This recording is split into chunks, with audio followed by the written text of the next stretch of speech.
Ndabaramukije kaze muri kino kiganiro c'Inama Nshingamateka mutegurirwa n'igisata kijejwe kumenyesha amakuru n'ubuvugizi mu biro vya Nyeniteka umukuru w'Inama Nshingamateka. Abatowe n'abenegihugu barabandanya bifadikanya nabo mu bikorwa vy'iterambere bongera babatera intege. Ni muri iyo ntumbero ku munsi wa gatandatu igenekerezo rya 14 Rusama uyu mwaka wa 2022 icegera ca mbere c'umukuru w'Inama Nshingamateka Sabine Ntakarutimana yari yishikiye mu ntara ya Muyinga aho yifadikanije n'abenegihugu bo mu makomine ya Gasogwe na Muyinga mu bikorwa vy'iterambere rusangi. Ivyo navyo bikaba vyari ivyo kwimba inyanja zizokororerwamwo amafi mu mwonga wa Kanyamangati ugabura izo komine uko ari zibiri. Ivyo bikorwa bikaba biriko birarangurwa n'ugwaruka ruhurikiye mu masosiyete koperative koje PPM y'ugwaruka ngaho imuyinga riri mu migambwe itandukanye yemewe n'amategeko hamwe na twiyungunganye y'ugwaruka rwo mu mugambwe uri ku butegetsi. Ubwo bworozi bw'amafi bukaba buzojana n'ubworozi bw'inkoko. Izo sosiyete koperative rero ziriko ziratera intambwe ikomeye mu kugwiza umwimbu kuko zisanzwe zifise n'iyindi migambi zirangura na cane uburimyi n'ubworozi, aho bamenyesha ko muri uyu mwaka bimbuye itoni zirenga 46 z'ibigori. Nayo mu bijanye n'ubworozi nabwo bakaba bageze ku bitiba vy'inzuki vya kijambere 30 hamwe n'ibindi 56 vy'izikirundi. Mwijambo ry'ikaze buramatari w'intara ya Muyinga yarateye intege abamaze kuja hamwe mu masosiyete koperative, anamenyesha ko ataco atazokora nk'ujejwe intwaro mu gushigikira uwo mugambi mwiza wo korora amafi. Agatera kamo nabo mu yandi makomine kwijukira ibikorwa nk'ivyo. Ekana nimubona Shabani aserukira amasosiyete koperative mu ntara ya Muyinga yarasavye abaraho na cane abashingamateka batowe muri iyo ntara kubadodorera hirya no hino kugira imigambi yabo ya sosiyete koperative ishigikirwe bikwiye. Ivyo bikorwa rusangi bikaba vyasozerewe n'ijambo ry'impanuro rya nyakubahwa umushingamateka Sabine Ntakarutimana icegera ca mbere c'umukuru w'Inama Nshingamateka, aho yashimye cane uwo mugambi w'ubworozi bw'amafi akanakenguruka ku kuntu bawitavye ari benshi. Yarateye akamo n'abandi bagikwega ibirenge kuja hamwe n'abandi, akanamenyesha ko azobandanya ashikana ijwi kure y'abari ku bikorwa kugira imigambi yabo ishigikirwe. Ati ntaworeka gushigikira abari mu bikorwa. Iri terambere turiko turavuga, iri terambere turiko turarondera dutegerezwa kurishika ko vyanka vyakunda nkuko nyene icubahiro umukuru w'igihugu cacu adasiba kubishikiriza, nkuko izindi ndongozi zacu zidasiba kubishikiriza. Aha rero banyakubaha umwe wese yiyumve. Uno munsi turashimye cyane kuko izi nyanja muri ko muraca mukazica nk'ugwaruka, mukazica nk'abaserukiriye imitumba 3 twadondaguye. Nukuvuga ko ejo muzogaburira abantu benshi. Twashimye kandi ko twasanze hariho inyanja yiharijwe n'abaserukira imigambwe itandukanye. Ubwo bumwe nibwo twama turondera. Yabivuze ubarongoye mu karuhuko gaheze k'Inama Nshingamateka na Nkenguzamateka twifadikanije nabo ku mutumba wa Ruganirwa gusarura ibigori vyari vyiza cane. Yababwiye umwimbu yashitseko. None uno munsi turi ngaha. Arico gituma ijambo washikirije nk'ubarongoye twarishize ku mutima ushima. Hari ivyo nyakubahwa buramatari yakwishuye, ariko natwe nk'abo mwitoreye burya umushingamateka canke umukenguzamateka twama tubisigura aho turonsa akanya hose abari umuvugizi w'abamutoye. Nukuvuga ngo bijya mwadutumye muti muradushikirira ari amashirahamwe mpuzamakungu, mubereke ko twebwe twatanguye kwiyungunganya, nabo baze basunike kijya twagifashe nkama kuko turabavugizi banyu. Ariko kandi icegera ca mbere c'umukuru w'Inama Nshingamateka yarateye ivyatsi ingendo y'akaboregwe iriko yibonekeza cane muri iyo ntara ya Muyinga kugeraho hari n'uwishwe aziza akaboregwe. Agahamagarira kandi abanyamuyinga bama babungabunga amahoro n'umutekano kuko ari karahara mu ruganda ntibacura.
Nkuko mu Burundi Imana twayishize imbere, abatowe n'abene igihugu nabo nyene barafata iya mbere mu gusenga no gusengera igihugu.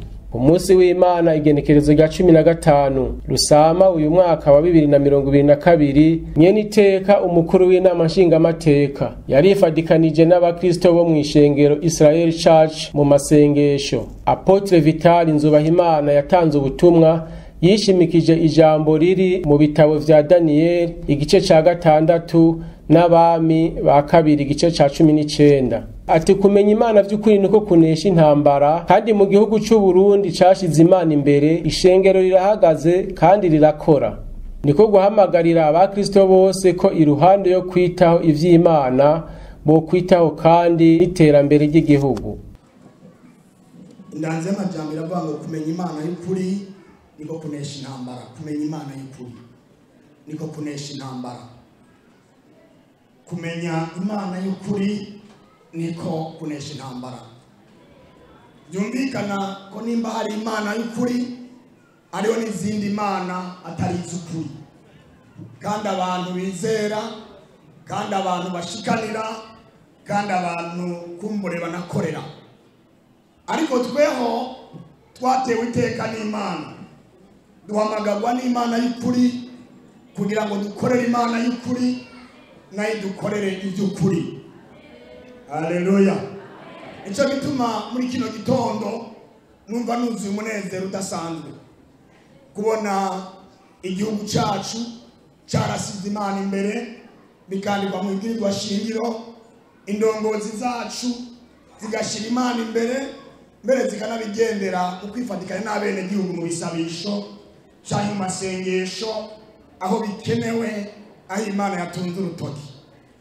Uyu munsi rero Imana yatunze urutoki muri Israeli kugira ngo umubyeyi wacu n'umuryango wiwe n'abo bakorana mu biro by'Inama Nshingamateka baze kwifatanya natwe. ariko no munsi nitegereje nkabona abavyeyi bacu ku nzego zose z'igihugu marinjira mu rushengero ku munsi wa Mungu ugasanga ari karakoma amashatazira Imana. Jewe sindabiraba nk'ibintu bisanzwe, ndabibonamo nkakiza k'igihugu kahijya yejo nejo haza. Hajya kugira ngo umuntu akize igihugu niwe abanza gukira mu mutima. Hajya kugira ngo umuntu yereke abandi iyo baje niwe abanza kubona kure. Hajya kugira ngo umuntu akora icyiza gitangira kuba muri we. Nukuvuga ngo umuntu asenga ari umurongozi ni ikintu gihambaye mu buzima bwiwe, abafise ibigwanisha byo mu kugera mu kubaho bishobora kumufasha gutsinda intambara zose ahura nazo mu bikorwa vya misi yose. Niyo mpamvu iyo niko ndasengera indongozi sinabifatira hahijya yejo, mugo ndabifatira muri kahise k'ishengero, ndabifatira muri kahise k'agakiza, ndabifatira no muri kubu k'ishengero, hama ngaca ntangira kuraba ejo h'ishengero mbega hazoba hameze gute. Haleluya. Ico gihe twasobeka amabibiri no mu mapataro, uravye ubuzima igihugu cari kirimo warabona ko buteye ubwoba, ku nyungu imwe gusa kutagira gusenga mu muntu. Muri iyo umuntu asenga arahishurirwa. Paulo yavuze ijambo rivuga ngo hariya mu gitabo cy'Abikorino ba mbere igice cya 11:15 yavuze ngo nzosengesha imwemu yanje ariko nzosengesha n'ubwenge bwanje nabwo. Kuko iyo usengesha imwemu ubwenge ntibusenge, ubwenge buragumbaha. Nukuvuga ngo hari igihe ubwenge bwe bukeneye gukorana n'imwemu yawe kugira ngo iby'Imana gushize imbere bishoboke. Nisho gituma uzosanga kenshi iyo niko nigisha ishengero sinigera nibagira gushira mu iterambere mu ishengero. Umuntu wese ategeza gukora ibishobora gutuma ishengero ritera imbere, agateza gukora ibyo bituma igihugu gitera imbere. Kuko naho noranda tazira Imana nkaguma muri ramasharabotite rebo shaka, hari igihe byo bihagarara bikansaba ko ngura umuceri w'abana, bikansaba ko nkora ikindi kintu, imodoka ari kansa ibitoro. Sivyo none kwishuri nkazamba telefone ngo menevare y'abana. Ibyo byose tuzagukorwa n'iki? Na ryaterambere riva muri jewe rikinjira mu ishengero, rikava mu ishengero rikinjira mu gihugu. Iyo abana banje biga, iyo gwawe biga, iyo abacu biga, hose akabiterambere riva hirya no hino. Imana ishimwe.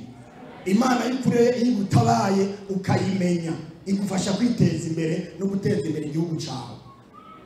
Nayo kubijanye na ya nteguro ibwirizwa izogenga amashengero mu Burundi, Apotre Vital Nzubahimana yasavye abakristo gusenga cyane kandi bongere basengere abariko barayitunganya kugira bizogende neza. Mu ndamutso yashikirije abakristo, nyeniteka umukuru w'Inama Nshingamateka yaragarutse ku butumwa bwatanzwe ati amasengesho ategerezwa kugira uruhara rukomeye ku iterambere ry'igihugu. Ati Imana yaduhaye isi ngo tuyivyaze umusaruro, ariko niwaronka ugatunga ntubishiremo ubwishime no guhonyanga abandi, ahubwo usangire n'abadafise. Arongera ati Imana yaturemye dukunda, ati none yoturema turaboro. Ibyo koko munaca yibaza ati none Imana yoba yaturemye ngo tuvyaze umwimbu isi, hanyuma ikongera hajya ashaka ko tuba abatunzi, badondaguye amave wiki botondekanya hano, ati n'indege zose zikajamwo, bijya byose Imana yarabitwifurije. Ariko ni twebwe ubwacu dutegerezwa noneho gukoresha ubuhinga Imana nabwo yaduhaye kugira ngo iyo si tuyivyaze ibyo twifuza.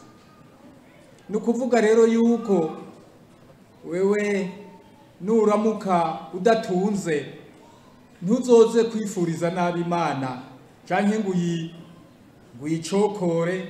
Imana yaduhaye isi kugira ngo idukize, apana kugira ngo iduhombeshe canke kugira ngo tube aboro. Ariko nagira ngo ngwe ngaramye canke ngwe ngaruke kuba muri Bibiliya batubwira bati harahiriwe aboro kuko aribo bazoja mu ijuru. Nukuvuga wewe nimba Imana ishaka ko dutera imbere, duteza imbere isi, uko tuvyitwaramwo ntibitubishiremwo ubwirasi, ntitubishiremwo ivyo guponda abandi, ntitubishiremwo ivyo guhonyanga abandi, tubishiremwo urukundo. Nukuvuga rero ko wewe nukira ukaroranirwa kumwe Imana ivyifuza, niwitware nk'umworo. Nico bishaka kuvuga, niwitware nk'umworo, wicisha bugufi mu butunzi ufise, kuko byose wabihawe n'Imana. Usangire n'abandi. Imana ikivuga iti ko wowe naguhaye gukira, ibuka barya bakene, ibuka zirya mfuvyi, ibuka abapfakazi, kuko uzoba uriko uja mu nzira igana ubwami bw'ijuru. Mugabo ndi kugira ngo kena, oya. Mugabo birya Imana yaguhaye ugatunganirwa, bikoreshe muri iyo nzira y'Imana, kuko uzoba uriko urakora ivyo Imana ishaka. Aha rero ryaterambere ry'igihugu babivuze, none wewe wotera imbere gute? Wewe urara ufunguye, uwundi arara aturitse umukanda. Abarundi barayamaze bati harara inzara hakavyuka inzigo. Ivyo ni ibintu byumvikana neza. None uzova ngo uri mu gihugu giteye imbere gute? Iwawe hari abantu barara ubusa, barara mu mabarabara. Mugabo gace batubwira ngo twebwe ngo umuntu wese ngo afise amadolari ibihumbi n'ibihumbi ngo mu mwaka. Aho sukubesha. None urya warara atariye nawe umuhangaye muri ayo madolari ibihumbi n'ibihumbi. Nyeniteka umukuru w'Inama Nshingamateka yaragarutse kuri bimwe mu mitwaro abakristo bosengera nk'ibikorwa by'umugwi severe, ya nteguro y'ibwirizwa rizogenga amashengero n'amadini kugira Imana izihishurire abarundi kandi ibahe inyishu. Hariho umutwaro witwa severe, kumenya ukuri n'ukurekuriranira. Severe nk'uko n'iyindi mitwaro dutegerezwa kuyisengera tukayihereza Imana, n'uwo nawo tuwihereza Imana. Tuwuhereza Imana. Turafise n'uwundi mutwaro bawuvuze hano, umutwaro ujanye n'ivy'amadini, amashengero. Ibijanye n'amadini n'amashengero, nyakubahwa apotre yadusengera atubwira ati aterega uno munsi kubona ushoboye gufata Bibiliya ugatembera hano hanze, atukaza ugasenga ugataha, ati kuba ishengero rikora anukwerekana ko igihugu gikora, ati ishengero ari rizima n'igihugu kiba ari kizima. Amen. Turabimushimiye cyane.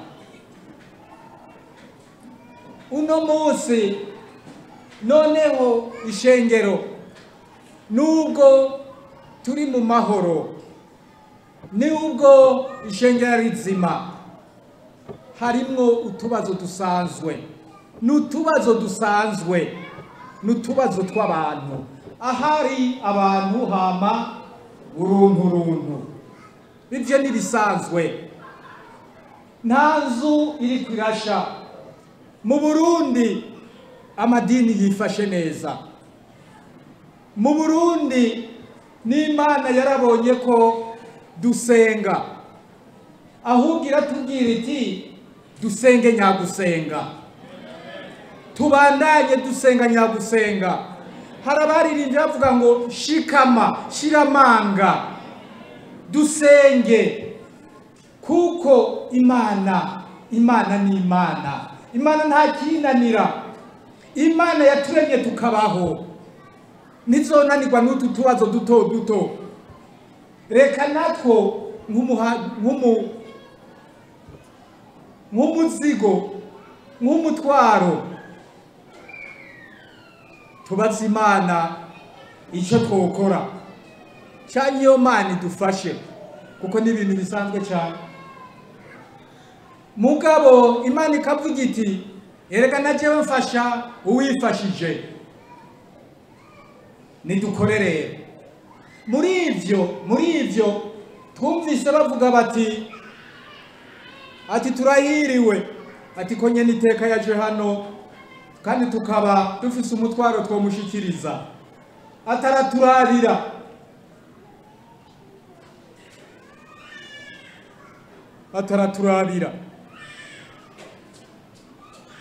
Kandi mwanavuze neza munavuga ati Mana uramufasha. Uzomumurikire muri cyagiye cyo kwiga. Irya bw'irya nteguro y'ibwirizwa ati bize bigende neza. Umumurikira abone ibikwiye. Imana ibahezagire.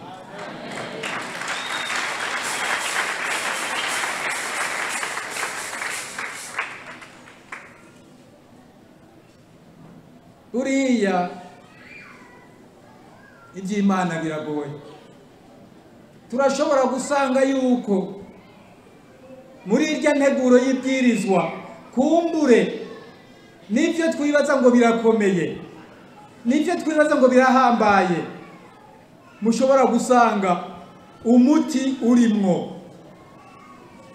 umuti w'ibyo bibazo urimwo. Ariko iby'Imana hari igihe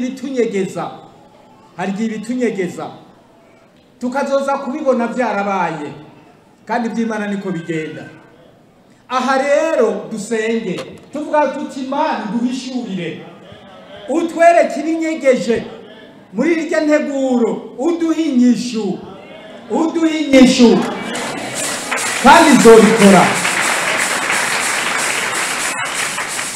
kandi zobikora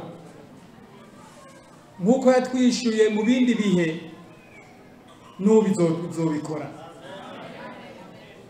Akaba yarangije abasaba kutihebura ku bigenda birashika byose, kuko atakibazo na kimwe giterwa n'abantu kidatorerwa inyishu n'abantu ubwabo nyene, byose bigasaba kubitura Imana.